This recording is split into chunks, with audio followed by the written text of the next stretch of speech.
Shut up and sit down.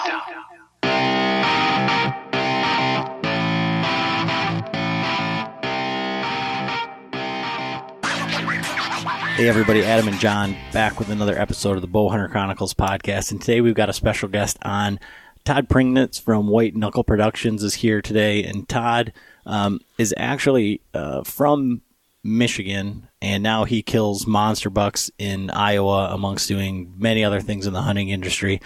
So we thought it would be a great opportunity to talk to somebody kind of from our area who's kind of evolved into this hunting machine here. So how are you doing today, Todd? Oh, dude, I'm doing awesome, guys. I appreciate you having me on the show. And I mean, of all mornings, I was actually getting a cup of coffee here, maybe not a couple hours ago, and I looked out my back window and there was a buck cruising across my backyard. I'm like, oh man, if that doesn't get you excited, I don't know what. But it was a small little 1-year-old or something. But it was just cool to see bucks up on their feet in the morning, and it is coming, man. It's coming. You know, I kind of alluded to it there in the intro that you were from our area here, Western Michigan, and now you reside in Iowa. And it would be easy to look at, you know, what the pictures on social media and everything you're doing with White Knuckle with these gigantic bucks. Sure. Kind of take us through the progression of, you know, going from Michigan public land to kind of where you're at today.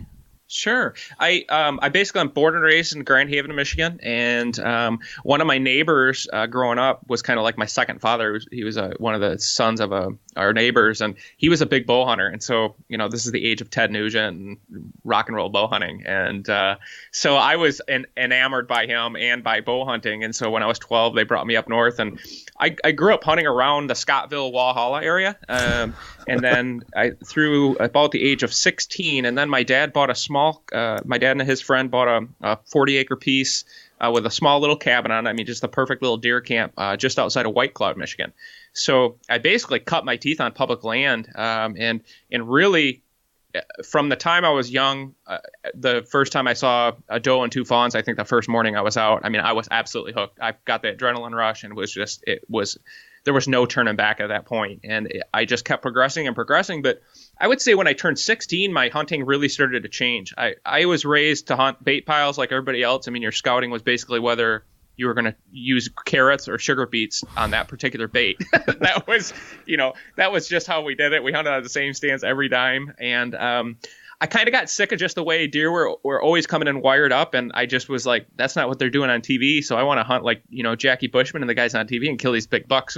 And so when I was 16, I could drive. That's when I started to really evolve and be able to drive myself around up on the public land up there in Newaygo County. And I couldn't get enough of just moving around, running, gunning, and going after these deer where, you know, the guys who kind of taught me, I wouldn't call them lazy, but they were traditional where, you know, they'd sit in the same stand, watch the deer 100 yards away and complain, oh, they're not coming over here, without doing anything. And so I just was impatient, and I just started moving toward the deer and kind of evolved a tactic of, you know, this run and gun hunting, which is just moving in on the animals. And that's where it kind of all started. And then I think in 2003, I was invited to go hunt in Illinois with a buddy who had gotten permission to hunt a farm. And it was actually, they were up on the Pere Marquette River fishing salmon, and had a couple guys from Illinois didn't know what the heck they were doing. So they kind of helped them out, told them where to fish in this hole or whatever. And the guys were so impressed, they invited them and said, hey, if you guys ever deer hunt, come on down. We got farmland and we can hook you up with a bunch of farmers down there. So that was in Effingham, Illinois. I ended up going on a hunt there. And in about 4 days, we ended up seeing a deer from the road. I went and knocked on the door, found out where this buck, who owned the property, tracked down the landowner, got permission, and killed the buck the next morning. And it was just like the biggest. It was like a 130-inch 3-year-old at the time. It might as well have been a Boone and Crockett, but it was like one of those lessons where it was like, if you want it, you have to go get it, and nobody's going to go ask for permission for you. So that kind of was the start of it. And a few years later, moved to Iowa, and the rest is history. It's so funny you mentioned Scottville Walhalla. I still hunt. And I grew up hunting Walhalla. Oh my God, you're kidding me. No, Custer Road, all that. Oh my gosh. Holly Road. Do you know the Eastlings by chance? No, I don't. Yes, I do. I don't. Yeah. Yeah, Walter Eastling was best friends with my neighbor John, who got me into hunting, and his parents live up there right on Walhalla Road still, in a nice little trailer set up. They always have a big deer camp and fishing camp there. But those were the areas that I grew up in. My last couple years hunting in Michigan, a lot of people say, well, you can't kill bucks, like you're killing down in Iowa and Michigan. And, you're right. But at the same time, I think the last year I hunted full time in Michigan, I passed 41 or 46 bucks, I forget now, from October 1st till November 14th. And I was passing spike horns and fork horns and little 6-pointers and stuff, and doing it on public land and enjoying it. And, some of the buddies that I was hunting with, they called me nuts. They're like, you're never going to see a buck bigger than that. But the thing, I've always been enthralled with just being a part of it and watching it. And I love passing bucks because you get to learn from that experience and you're not tagged out. You can still keep hunting. So I carry those same principles here. Now I'm passing, some really nice, 3, 4, and even 5-year-old deer. But it's the same mentality and the same process. It just, now there's a little bit more diverse age group for me to hunt here. But, when I was in Michigan, I started honing in on properties outside of public land on private ground, in just areas where guys weren't really, hunting. And so years ago, I got permission to hunt a place around Nunica, and it was a private farm. My dad worked with them, and they were actually, the people were they weren't hippies, but they were definitely liberal. And so it was like, didn't even know, but because I was a bow hunter, they let me in. And, I know the whole time I was out there, they probably thought this kid doesn't stand a chance. And in the meantime, I killed some really nice bucks out there. But it was another one of those lessons you learn along the way. You got to hunt in the right spot if you're going to kill those big ones. And even in Michigan, they're there. You just got to find those properties nobody else can access. Right. So with that, you say how you like to be involved with it, and you enjoy passing these bucks and kind of learning from them. Sure. When you were in Michigan, were you had you started filming and started kind of that part of the passion of your bow hunting then, or how did that all come about? No, it kind of happened by accident, but when I was just hunting up there, I was just enjoying the process, and I was trying to kill, mature bucks or big bucks. At the time, I didn't know what the heck I was doing, I'll be honest with you, but I was passing some younger deer. And when I moved to Iowa in 2005, I hunted hard all season for this one buck that had been shredding trees. I called him the Iowa tree shredder. And I ended up killing him finally after like 46 days. But I started doing a blog on, at the time it was Hunting Net. Now the owners, Todd, Justin Nazar, they own bowhunting.com. But I was just doing a blog kind of sharing my pictures of my season and taking pictures with a digital camera. And this is first generation digital camera where they were, quite large. But I really enjoyed sharing my stories and kind of telling a perspective from a guy who was working really hard and didn't have huge land access and had to kind of do it all himself.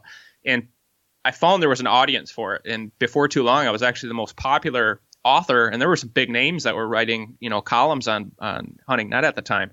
But I started recording with people. And it was just that blue collar hard work ethic that resonated with people, whether you were in Michigan, Florida, or anywhere. People like to hear about, relatable topics and things. And I kind of held no punches. I told it like it was. And one day it occurred to me, I'm like, I need to start videotaping what I'm seeing out in the field, because, I'd shoot one of these big bucks and guys would say, oh, if I lived in Iowa, I'd kill these deer too. And I think to myself, no, you wouldn't, because, nobody's doing nobody's willing to work full time. And I was doing nothing but working to kill whitetails. I didn't have any relationship, a wife, kids, or nothing. I mean, I was so crazy about it. That was my opportunity. So it just happened to be, I was back in Michigan visiting. I always had at my old house a Wednesday night shooting league, and I was talking to my group of buddies that were still living in Michigan, and talking about it and saying, I want to start filming. And one of them said, you need to talk to Kyle Reindeers.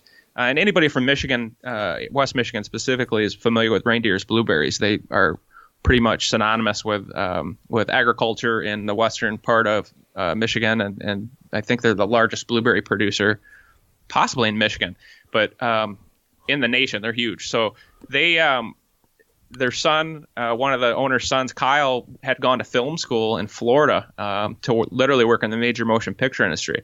And he went out to Hollywood and worked on a couple independent films, and just he was kind of a farm kid, Christian kid from Michigan, and the California lifestyle just did not strike him.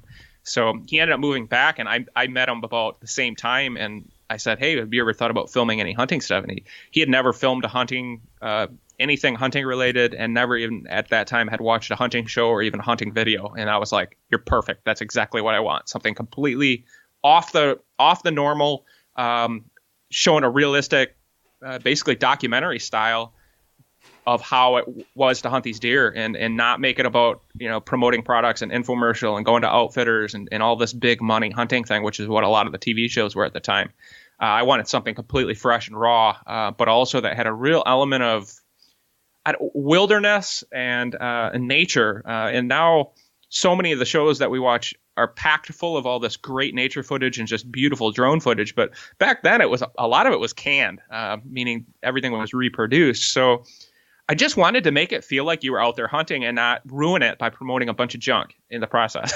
So that's how White Knuckle was formed. And honestly, when we produced our first DVD, I had no idea what people would think. And we went to the Michigan Deer and Turkey Spectacular and sold our first DVDs, maybe a dozen or something the first day.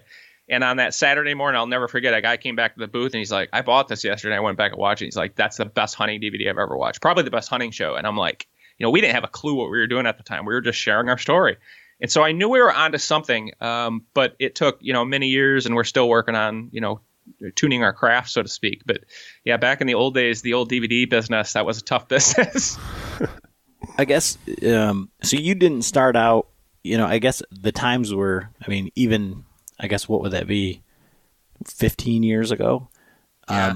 There wasn't all of this technology to where, you didn't have a phone in your pocket, or if you did it, you certainly couldn't take video with it or anything like that. It was the size of a freaking paint it's can. amazing what we have today. It's incredible. So when you started out, it wasn't like you were doing it on your own, like a lot of guys are doing today. Sure. With everything. You started out with the idea in mind to kind of go big or go home. Yeah, and I was in a perfect place to do it because I lived in a tiny little apartment in Iowa here. I think I paid $240 a month because I was trying to just basically be a hunting bum. And but I was building a business on the side as well outside of White Knuckle, doing product design and engineering. And at the time it was for Lone Wolf Tree Stands. That was my first real client, I guess you could say. And so my cameraman came in. He moved in with me October 1st or whatever. And we hunted every morning and every night the entire season, which for 5 years or something almost killed me. But hunting with a cameraman had a heck of a lot of challenges. And at the time, that's all I wanted, a professional grade quality and all that. And did that for 7-8 years. And then over this period of time, I've just started to learn a lot about hunting mature bucks, big, like 5, 6, 7, 8-year-old deer, and really started to have experiences hunting individual animals year after year after year, learning their habits and then seeing how they change each year. And a lot of the spots that I knew I could kill these animals, it was just impossible to get a cameraman. There was just no way you could get two stands in a tree. And it just was the challenge of having two dudes and twice the noise, twice the scent, twice the equipment. It became too much and I stopped enjoying it. And so I started slowly but surely self-filming, and I really fell in love with it. And it now has turned into my greatest challenge and passion is self-filming all these adventures with these big deer. But I found it gives me a huge advantage when it comes to getting in these bedding areas where I like to hunt these bucks in different spots, where I can sneak in there like a ninja and set up, even if I have to set my tree stand and everything. But I can do much better job self-filming, and I'd rather take the chance at not getting at having to pass a shot on the animal because I can't get on video, and just have to kill them twice basically. And I've had that happen with several big ones in the last several years where, the first time around trying to kill them, you can't sometimes do both. You can't film and hunt. So I always choose to film, and I want to get it on camera. So in a lot of cases, like I killed that big Walter Payton buck, about a give or take 190 type typical last year, and I had an opportunity on Halloween because I was filming it, screwed it up, so I had to kill him again. Same thing with other big bucks I've been hunting. So it's a heck of a challenge, but I love it, man. It's just turned into my style these days, and the equipment, like you were talking about, the newer equipment makes it so much easier to get really good quality footage, and just having experience both in the hunting and filming it, I've been able to kind of combine it and make it my own thing. And I think really any good hunter, it's kind of the same mentality. You got to kind of take bits and pieces of what you're taught over the years, make them your own, make them work for you in your hunting area. And that's what, that's what the best bow hunters I know are able to do, adapt to the situation and make it work. So when you're going in on self-film, sneaking into these bedding areas and stuff, I just started filming. Adam gave me his muddy camera arm and small camera, and I packed all this stuff in my pack, and my pack is like 60 pounds. Yeah, man. And that's the easy, like, I'm used to doing the run and gun setups where I over the years I've had to pack stands in and your pruner and your camera equipment and all that, and it's like then I got 100 pounds. So now when I go out and just self-film, it seems actually easy, but it's just like anything. It's a process you get used to, and over time you'll learn to replace equipment. And I've actually designed a lot of my own equipment, like camera arm and everything, just to suit my own needs, because at the time, probably 10 years ago, there really were very few options in filming. Now we're very fortunate. There's a lot of cool stuff out there, and the equipment's getting smaller and smaller. But yeah, you just got to get used to the extra junk. And the best word of advice, I was hunting yesterday and doing the same thing, snuck into a bedding area, and I know I was within 60, 70 yards of a doe because she popped right out and started feeding on acorns a few minutes later. But I've been able to set my stands and access in ways where you can use the wind, noise, the terrain itself to visually block. And other times I'm literally sneaking in right underneath the noses of these animals. And the best tip I can give you is just plan on taking your time. I think we all get in a big rush of, having to, got to get out in a tree. And sometimes like during the rut, time in a tree is a good thing, but I will take being extremely, extremely cautious, being very, very fluid when I move through the woods. I don't want to make any fast noises, move noises, and I want to become one of the herd, basically. And that's the way I look at it, is when I'm hunting these animals, I want them to think I'm another animal, but not a human. And so everything I do revolves around that: how to not act like a human, sound like a human, and hunt like a human, but literally do everything like a whitetail or a real animal would in those situations, and blend in and try to basically imitate the wild. So I guess, for us here in Michigan, being public land guys, and you kind of alluded to it even in your history, saying, that your family had bought a 40-acre hunting camp, and that was what you grew up on. What do you say, or I guess the perception is that, you're in Iowa, and it's anybody can kill big deer in Iowa, and Sure. you don't have to be this super hunter or anything. I've heard it said, I don't know if it was on your podcast or if it was another one, but they said you could put somebody that on a property that has big deer, and they'd screw it up because of the way that they're used to hunting. They're not hunting. They're not thinking like these big bucks.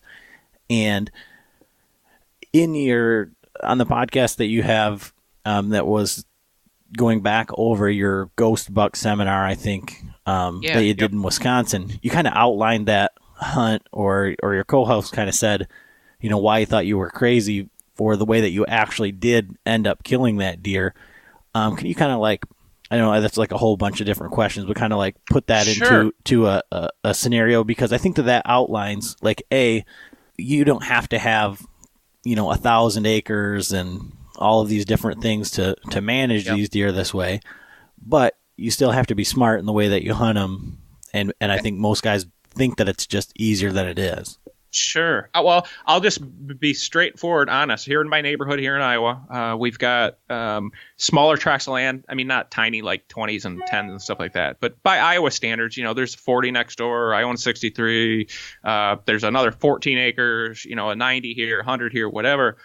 Every piece of property around me gets hunted. In some cases, literally pounded by all sorts of hunters.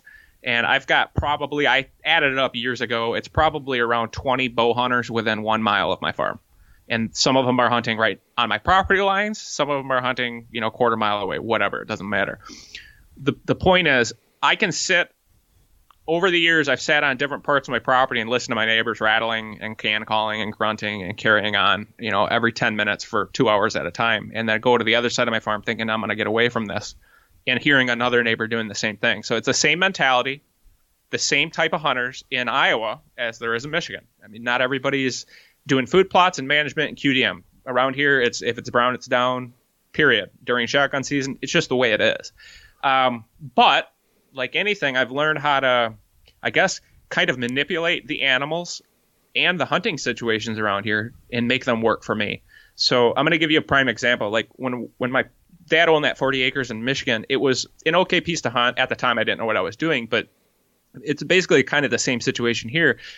My primary area, I pretty much stay out of and leave alone all through October. I just let the deer have it, and I let the other hunters in my area, including myself, put pressure on in all directions. And these are not smart hunters. They're out there rattling and educating these big bucks. And I'm trying to kill the bucks in my neighborhood that nobody else can kill. And in the last 5 years, I've killed 9 different bucks that have an average age of 7. And all of these bucks survived in areas where other hunters hunted during bow season, shotgun season, muzzleloader season, the whole 9 yards.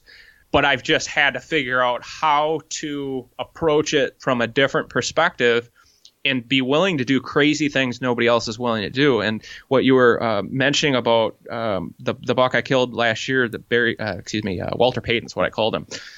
He was living on a neighbor's farm, and I knew just by trail camera pictures, I was getting pictures of him at night, checking a couple scrapes, and I knew where he was coming and going from on 2 years of intel, of basically pictures and shed hunting and everything that I do year round. And he was just not a buck that lived on a farm that I could hunt.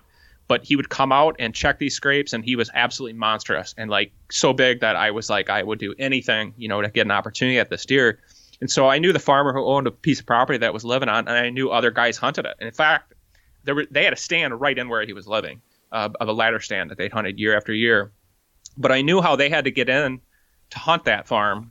And I knew if he had been living there for 3 or 4 years, he should have been shot because he was absolutely monstrous as a 3-year-old. He was close to 160 inches. And so I knew if they had an opportunity, they would have killed him already. So he was living in a spot they couldn't access without blowing him out. So I kind of got to the point where it was like, I needed to shake the tree a little bit. So I called the farmer, told him, I have a great relationship with him. He's a super nice old man. And I've helped him out over in the years. And he actually lets me access a couple of my trail cameras and stuff like that just on old farm roads. But I had to ask. I mean, I got to that point where it was like that buck was worth it, and I wanted him so bad. So I called him up one day and I said, hey, I know you got other people hunting. I said, I'm after a big buck. He's the biggest buck I've seen around here in years. And he's living right on your property. I didn't know if you might just let me hunt a day or two. And he basically said no. And after he said no, I went into very specifics. I said, yeah, well, he's living right along your creek. And I pointed out exactly where it's at, knowing that these guys, he was going to tell the guys who were on his farm. I knew it. And literally, I hoped that he was going to, and that he would give them a reason to go in there and blow that deer out of there. And they did. And I killed that buck about 500 yards away 3 days later. So there is no tactic that is too crazy, period. Why do you think that it is the way that it is? Is it your mentality is different, or you're just more patient? So you're saying, I'm going to let these guys push them around, and I'm just going to wait for the perfect time. And is it showing that restraint because the deer on the property, or is it because you're just waiting for that one opportunity? You're saying, I'm going to kill them on the first opportunity, and it doesn't matter. And sure, my best opportunity is going to be this time, and where everybody else is out there every day. I think the reason that I ask is one of the things that I struggle with, and I'm changing that this year. I mean, this year I'm changing up my whole hunting strategy. Instead of, we had talked before the podcast about, having young kids and trying to balance everything. I'm trying to manage my sits as, instead of like, I have an opportunity to hunt, so I'm going to go hunt a spot where I know that I'm going to see that deer 100 yards away, or I'm going to see a deer, sure, or I'm going to go out to kill a deer, and this is the spot that I'm going to kill him. But, on public land, I don't know that these sure, deer and their patterns, so I'm just going off of my best guess. And it's real easy to fall back into if I go over here, I'll see deer. But in years past, it's ended up being, fruitless. But now every sit that I have that I don't see a deer, I at least feel like I gave myself the best opportunity. So, amen. And you just hit the nail on the head. I years ago, for whatever reason, I don't know why, but I'm a very impatient person, by the way. Like, I'm the most impatient person. But one of the guys I spent a lot of time hunting with in Illinois back in the day, he's one of the best whitetail hunters in the country. And he was also very impatient. He was the last person to leave camp in the afternoon for a hunt and the first person back in the mornings, because, he would just say, basically, he'd put things in very easy perspective, like, well, they move at last light, or, just after first light, then why waste your time in the middle of the day if it's not the right time of year? So, like, certain things like that. But I'm very impatient at times in general, but I'm also, it's all about confidence. I've just gotten to the point where I'm in my life, whether it's business, family, whatever, you got to have goals. My goals are to kill these big 7-year-old deer. You don't kill deer like that by hunting like all the neighbors do in the same spots they hunt, which is usually ladder stands on field edges, or generally in field edges in general. And I think it's for 2 reasons. Number one, visually, they can see a whole farm and they get to see a lot of animals, and they like that. And some guys do. If that's what makes you happy and that's your goal, then sit out in the open and look at those deer at distances. When I have a bow in my hand, I realized over the years, sitting on those field edges, you weren't able to control the situation. So if you can imagine, it's just like the center of a pie, so to speak. If the center of a pie is where that buck lives, the further away you get from that center, the more options there are, and it just becomes difficult to really pin them down. So I just started going and hunting the thickest stuff I could possibly find, going on the downwind side of the thickest stuff I could possibly find, ignoring sign in some cases, and ignoring where all the other animals were. And I found over time that is where you would catch those big mature deer. And sometimes it's boring and lonely. Sometimes you don't see a lot of deer. And in fact, when I'm hunting these big old dominant bucks, most of the time where they're calling home, you should not be seeing any younger deer, because they are scared to death to even go through that area. And in fact, I've watched deer, like 3, 4, 5-year-old deer, come through an area and absolutely look like they were on eggshells. Like, literally, like, do they have my scent? Did they smell my ground scent? And then, it occurs to you, like, no, they're literally scared coming through here, because that big boy has this area covered. They know it, and they know they're in the spot they should not be in. So you got to change your mindset when you're hunting these old deer that nobody else can kill. You, if you've been doing the same thing year after year after year and getting the same results, or not getting the results that you're looking for, then you just got to be honest with yourself and saying something's not working here. And one of the things I really like to recommend to guys, and I have to do it to myself sometimes, is take a step back and say to yourself, where I'm hunting right now on the property that I'm hunting, where has no one ever hunted? And I don't care if it's 10 feet behind your neighbor's house, sitting on top of an old car. Sometimes those are the best spots to catch big bucks, because they just haven't been harassed there, and they're going to live in the place they can survive first. Because if you think about it, if a buck is moving around during daylight and it's willing to come into calling, and it's active and does what every other buck does, which is going through those perfect pinch points and back corners of field edges, it probably will already have been shot. So it won't make it to that 7-year-old. So to make it through that, it's like forced evolution. Like, they have already survived the gauntlet. You are not going to kill that deer with the same style of hunting that you've done before if it's survived there and you've been hunting him all this time. So you've just got to look at it from a different perspective. And that's when having we use lone wolf tree stands and doing run and gun tactics with, portable equipment and the right equipment, it makes a difference. But you've got to have a little bit of crazy in you, man. And the more we look at all of these consistent, successful public land hunters, that's the trend, and that's everything.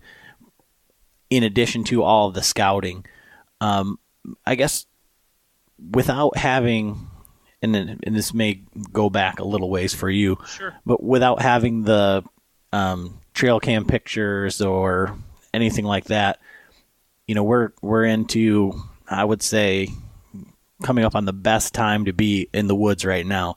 So while if you're going into the woods blind, like say to a new area, you have an idea of where you're going to go. You had said previously, ignoring the sign. What is it that you're looking for right now, as you go into a spot blind? Sure. Right now, in my opinion, you got to be looking for the does. this is when bucks are going to be transitioning off of their fall routine from, hey, I'm living my life for myself and for survival, to, hey, I'm living my life to breed.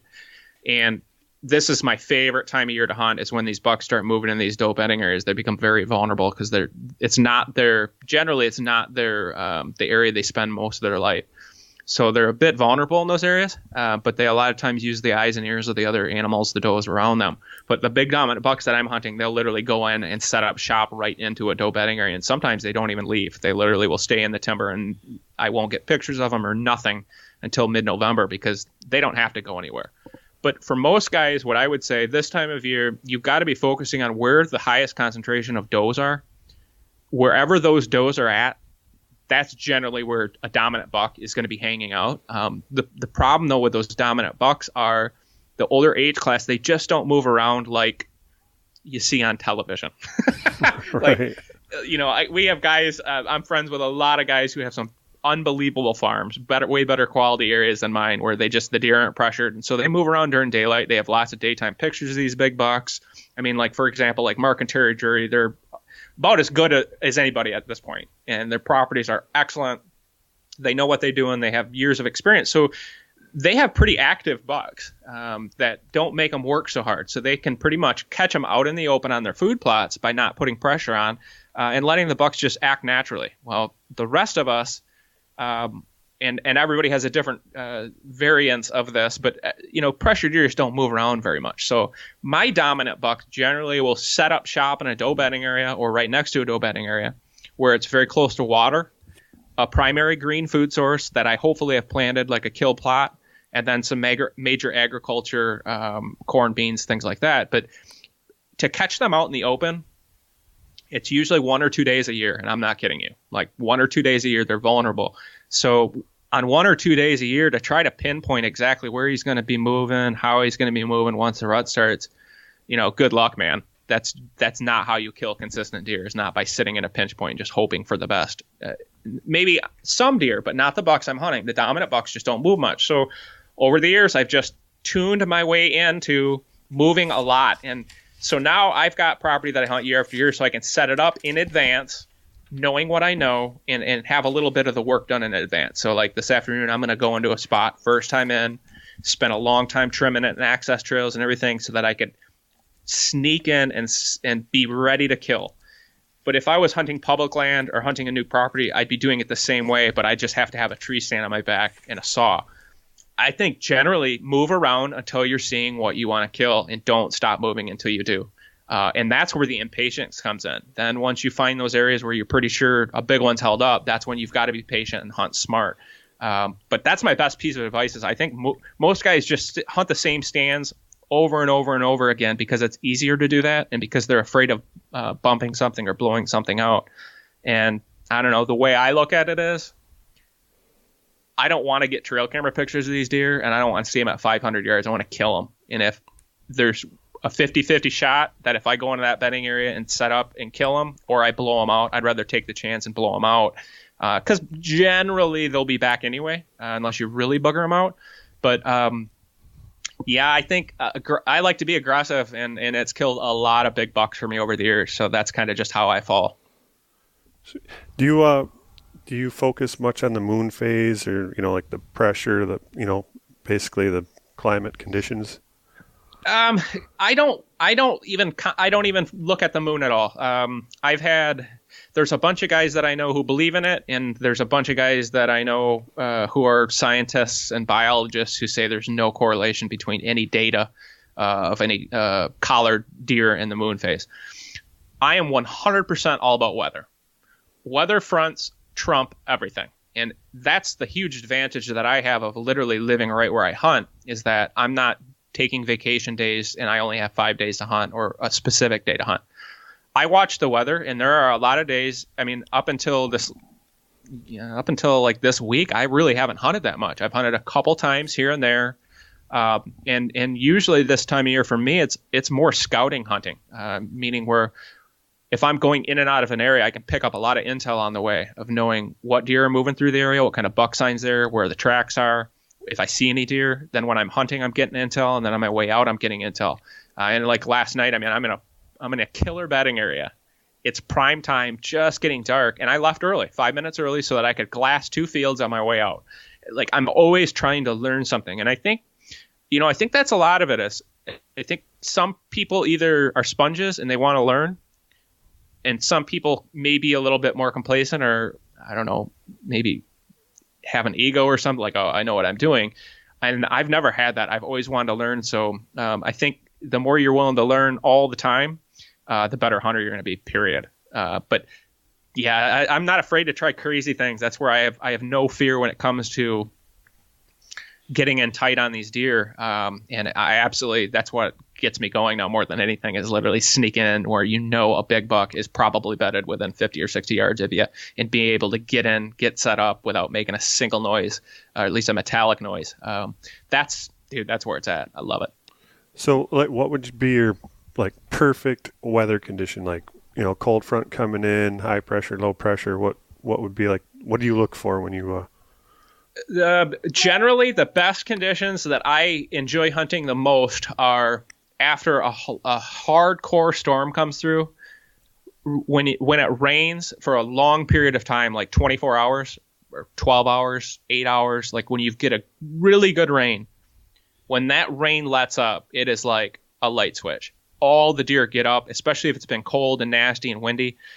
The nastier the weather, the better. And that goes against a lot of people's thoughts as far as wind and stuff. Here in Iowa, we get all that wind off the plains, so it's windy here all the time. It's pretty regular. We pretty regularly have 15, 20 mile an hour winds. And when I first moved here, it drove me nuts because it was like you couldn't hear anything. It's, a lot moving around. The deer aren't going to move in those conditions, or at least that's what I thought.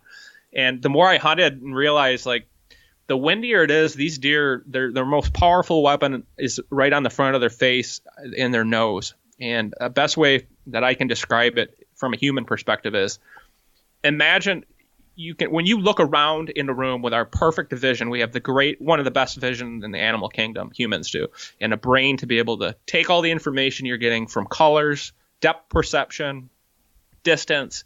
The detail we have in our vision is absolutely astounding. Imagine having that in the power of your nose, and that's how these deer live and die. They trust their nose over everything. The windier it is, the tighter it keeps all the scent molecules, basically allows them to take better advantage of their nose. They can smell further distance. They can get higher concentrations of individual smells because the wind is keeping everything in a nice straight line, so to speak. That is when I see the most big buck movement, is in those days where you're like, sometimes afraid to fall out of the tree because it's blowing so hard. The nastier the weather, man, I'm telling you, that's when I see most of my big bucks, and unfortunately that's hard to film through. But the only thing I would say is, like, if it's pouring down rain monsoons, usually you won't see anything moving. But I've had from the house, I've watched on one day, it was absolute monsoon, and I saw 4 bucks in about 5 minutes and realized that a hot doe must have just run through, and it was literally raining so hard you could hardly see 50 yards. But other than that, if it's not pouring down rain, just after those fronts come through is absolutely the best time to be in the woods. This time of year when you're out there, and you've mentioned about being so quiet and being no metallic type noises and Yep. and things like that. You also had said you talked about calling, and Yep. If anybody's been following along with anything that you're doing, you developed a product that I've been looking at all the comments on the Hunting Beast forum on Facebook, and man, guys are just like, it's just a gimmick. They've been beating you up Sure. here and there. So can you discuss kind of like your calling tactics for us? I mean, I've had success grunting in bucks and can calling in, little deer, never anything rattling. And we just got back from elk hunting, and I was talking to one of my buddies that's out in Colorado. And, while we were out there, it was just, you're just calling, you're breaking stuff, you're jumping over things. The whole thing was, everyone we talked to said elk make noise. They don't worry about that, any sound. Correct. Don't hunt them like whitetail. So the first sit this year in a whitetail stand was like, this is stupid. I should be calling. I should be making noise. I should be, it was way too, complacent, I felt like. Well, the my calling kind of evolved from back in the day. I mean, literally, we all grew up watching all these shows and rattling. So when I first started hunting down here, I was like, holy cow, this is going to be so much fun. Now I can rattle in all these big bucks. And so I did. I rattled like crazy, and all my buddies were into it. And just over time, picking things up, especially from more educated hunters who are killers. And I'm talking guys who are killing mega world-class deer and have been doing so for years. And you very rarely heard him talk about calling. And so I was never afraid to ask questions. So I'd ask all these guys different questions. And I kind of came to a consensus, like most of these guys weren't rattling in their big bucks. And if you even talk about grunting or anything, they just didn't call that much. So I'm a little impatient though. So while I started hunting in here in Iowa, and just in my local neighborhood, I just listened to so many neighbors rattling and carrying on during their hunts where I came to a conclusion. I'm like, so long as I'm rattling and I'm not seeing these big ghost bucks that I know are around, like they're onto me. They have to be onto me. So I just kind of went anti-calling and I just quit calling altogether pretty much for several years. But what I always found fascinating was real natural behavior, and just observing, I've been hunting 30 years now total, but like the last 15 pretty much full time in Iowa. And so I've just been able to immerse myself in their world. And I just found a lot of the calls on the market are just not that common to hear in the wild. For example, rattling. I've heard one big buck fight around this property in 15 years. Well, in Iowa in general, 15 years of hunting, I've only heard one big buck fight. And it was in the timber. And I had never heard anything like it. I couldn't even tell it was a buck fight. I thought, honestly, somebody was driving a truck or something through the timber. And it just sounded like smashing trees, breaking brush, and a lot of leaves and heavy hooves. And occasionally you just hear a click of an antler. And I watched deer come running in from all directions. We saw like 6 or 7 deer, have it all on video actually. And I couldn't believe the reaction of the other animals. They knew what it was, and they absolutely needed to see what deer were fighting. It was like instinctual. Kind of like, if you're at a bar or restaurant and, a fight breaks out at night, what do? Naturally, do you want to go see what's happening? It's built into your instincts some way, shape, or form. And just kind of came to the conclusion, I'm like, there's no way you can duplicate that sound. So over the years, I just came up with my own grunting tactics where I still use a grunt call, but everything you see on television and what the marketing companies are showing is people grunting repeatedly. 3 times was always the thing I was taught when I was a kid, grunt 3 times and wait. And I'm watching out in the field and I'm like, I never watch a buck stand in one spot and grunt 3 times. Like if anything, they're chasing a doe or they're on the move, but there's always associated noises coming with those multiple sounds. And it didn't sound natural, just grunting more than once. So I've become very good the last few years of just manipulating bucks out of their bedding area over 2 or 3 hours of time by only grunting once about every 20 to 30 minutes and always changing the tone, the direction, and using my voice half of the time. If you imagine a buck laying in his bed and he's listening to you up in a tree and it's the same sound over and over and over from the same spot, but he doesn't hear any rustling leaves, he doesn't hear anything walking around, doesn't hear anything eating, chasing does, and he's 7 years old, he knows the difference between what a real deer sounds like and a hunter. So the first thing you got to do is not sound like a hunter, period. Like, I don't care about any other calling. You can't sound like a hunter. If you do, you've already been busted and you don't know it and you'll never know it. And you'll probably never seat that buck or kill that buck out of that stand ever again because he's got your number. So how do you not sound like a hunter? You don't call twice in the same direction. You don't sound the same in each call because that doesn't sound natural. Deer always have weird sounding grunts, this, that, and the other. But the consistent that I noticed was I never heard does bawling. The bleh, bleh. I've never heard it. I have heard a lot of buck grunts, and I've watched how buck grunts work over the years just by doing that one call. And within 10 to 15 minutes, all of a sudden, here comes a deer. But it's not an instant. Here they come tearing in, and then they hold up at 80 to 100 yards because that's what rattling usually will produce, an animal that comes in and is real leery of what's going on. So while I was doing this grunting, I had success with it and was killing some really nice deer, but I felt like I was missing a tool. And so on one particular hunt, I was hunting a giant 8-year-old that I called the Rusty Nail, and I was sitting outside of his bedding area, playing it safe on a hunt, and it was in late October. So before I'm willing to go barging into their bedroom, and we heard him tearing up trees in that bedding area. And at first, again, I didn't even know what it was because it sounded so unbelievable, just the amount of breaking branches and leaves thrashing. And I thought my neighbor or somebody else was out hunting, hanging a tree stand or something. I mean, it was just like, what is that? And we were on the edge of a CRP field where we could see several other deer, and all those deer went to that sound. And I was just sitting there going, that's that buck in there thrashing, and he's letting the neighborhood know, and they're coming to see what buck it is. And it just like planted a seed in my brain. I'm like, my God, if you could figure out a way to be able to produce those noises and then just have one grunt to accommodate that, I bet you would see a lot more deer. And so for the last 3 years, I've laid awake in bed trying to figure it out. And the tree thrasher is my version of that, which is basically, and I actually have one right here. I can just make the sounds, but the sounds of leaves, whether it's stomping or footsteps, to thrashing a tree, adding some break branches. And then the tool itself has knobs you can rub on the tree. So basically, without making it sound like a gimmick, because I know a lot of people have looked at it and said, what is this? I'll just put it to you this way. Like any call, if you go out and you start just going crazy and using it too much, it's not going to be effective. But if you add a few extra sounds and add that thrashing sound in the timber and follow it up with a single grunt, it will increase the number of deer you see. We haven't been testing it long enough to know what the percentage is, but guys are calling in does like crazy with this thing because does, it's something instinctual. It's not a curiosity thing, but they are attracted to aggressive behavior and the sounds of aggressive behavior. And you got to think about it. This is the way they communicate in the field. They can't talk or yell.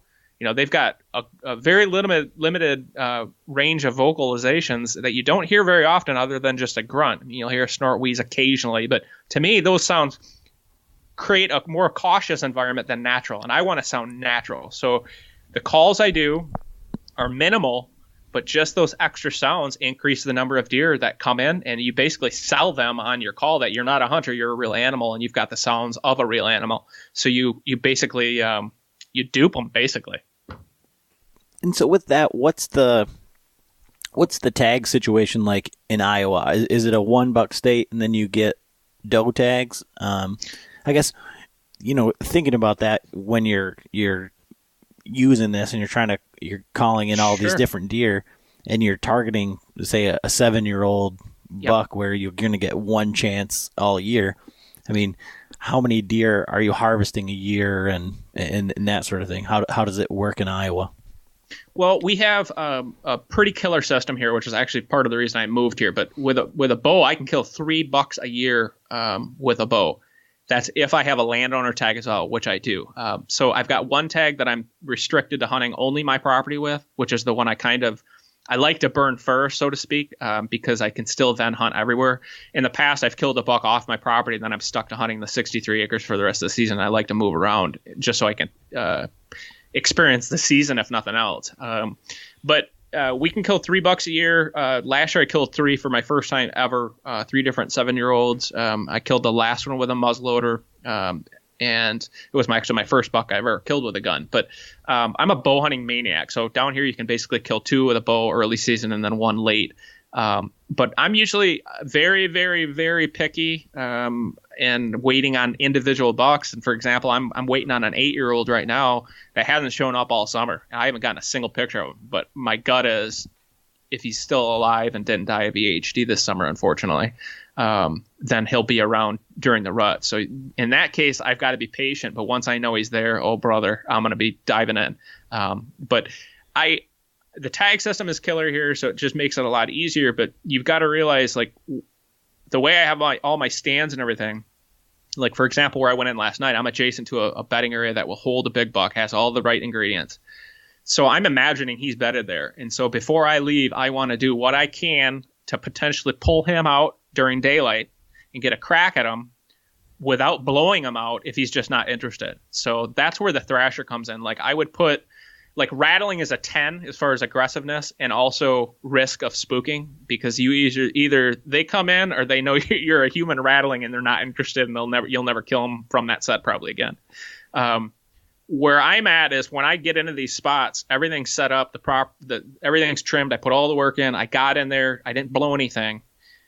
then I want to coax him out. And if I know a buck is within 100 yards, I am going to try to pull him out of that bedding area that hunt, because you got to get down, you got to move out of there. If he hears you move out, he's going to come and scent check where you were at based on where he was bedded. If he heard something move through there, or naturally he'll just come through there. And a lot of times they'll catch a ground scent. So that time that you're in that stand is literally your opportunity. And so that's where I am a little bit more aggressive probably than some with my calling, because I only get so many opportunities at these big bucks. I mean, they're there or they're not, and they have a lot of other options, and a lot of other guys are doing who knows what. So I try to take advantage of every single hunt. And so that's where, like the tree thrasher, I only did it once last night, one thrashing session with 2 grunts in 3 hours, 3.5 hours or whatever. And as the rut gets going, I'll do a little bit more aggressive. But with whitetails, less is more. And once you kind of realize that, you start to appreciate the small sounds, making a little bit of leaf rustles, a couple branches breaking. There's not too many animals in the timber that break branches, and they're large-bodied mammals. So it's either a hunter or a deer, and that's why I always like to follow my thrash session up with one single grunt, because it puts 2 and 2 together, so to speak, and it validates that you're the real thing. Their guard goes down, and they will be coming naturally through your area in 10 to 15 minutes, and it's like consistent. It's unbelievable. Sweet. So you had mentioned the EHD there. Is that something that's going through there now again? And what's the status of like the CWD in your area? Well, EHD is something we've had in the last 10 years. It's been spotty. There were certain parts in southern Iowa that got hammered. I know Lee Lakoski and Bill Winke and the Drurys and several guys, they had farms that were wiped out. But we're in Henry County, which is kind of an oddball county, a little north. But we were never hit hard. And then this summer we just had the perfect drought, unfortunately. I found 7 myself dead right in our creek. And I know of several other neighbors, 3 or 4 other different neighbors who have found several as well.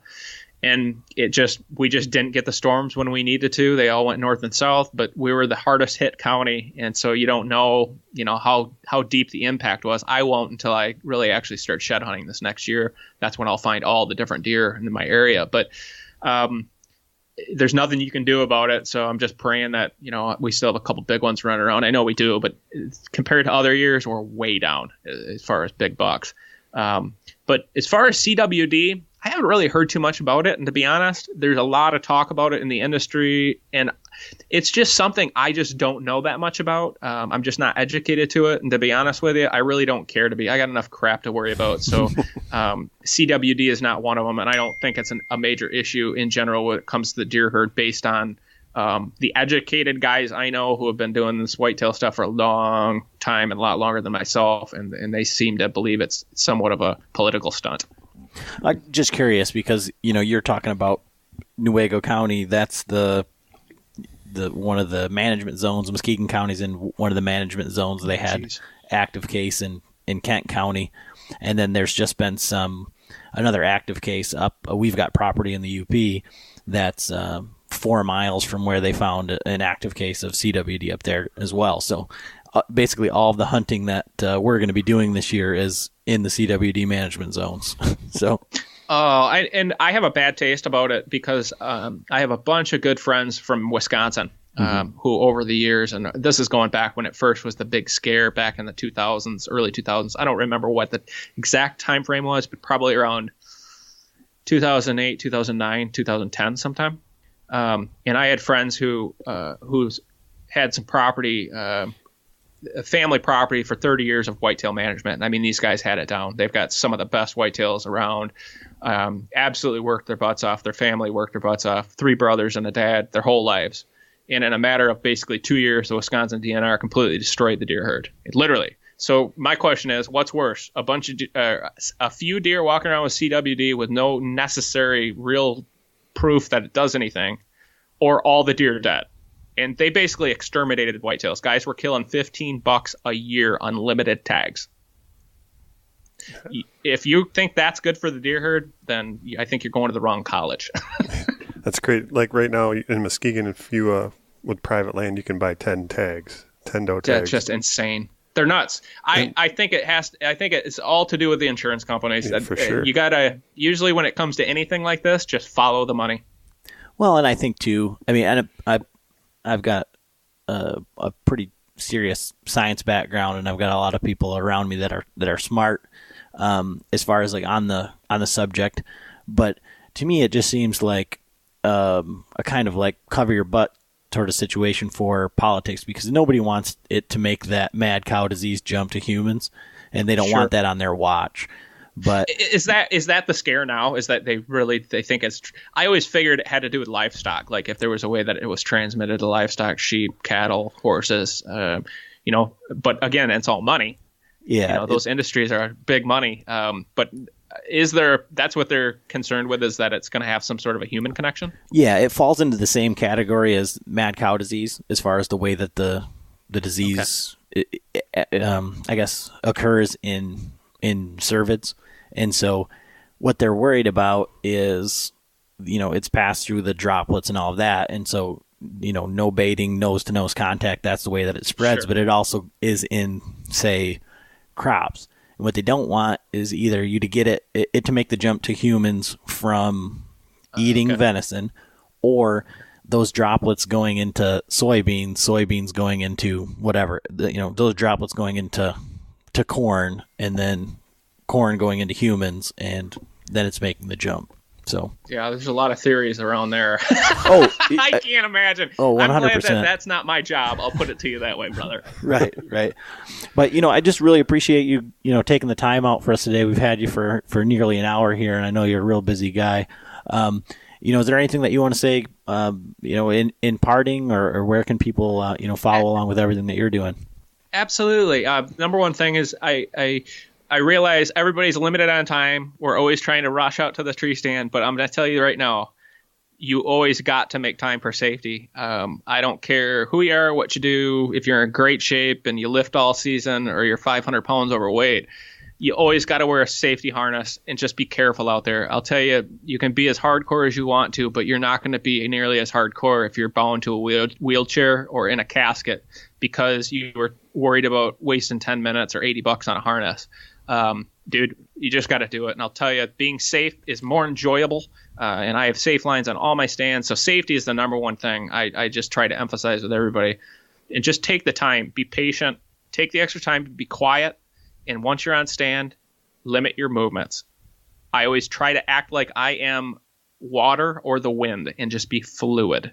Do not make any quick moves. Move your head very slowly. It's amazing how many guys get busted every year on stand without even knowing it because they're just moving around too much. So learn to embrace the pain and just good luck, shoot straight, take an extra couple seconds when you aim. Good advice. All right. Well, thanks, Todd. And we like I say, we do appreciate it. I think that's all we've got for today. So thanks. Awesome. Thanks, guys.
Shut up and sit down.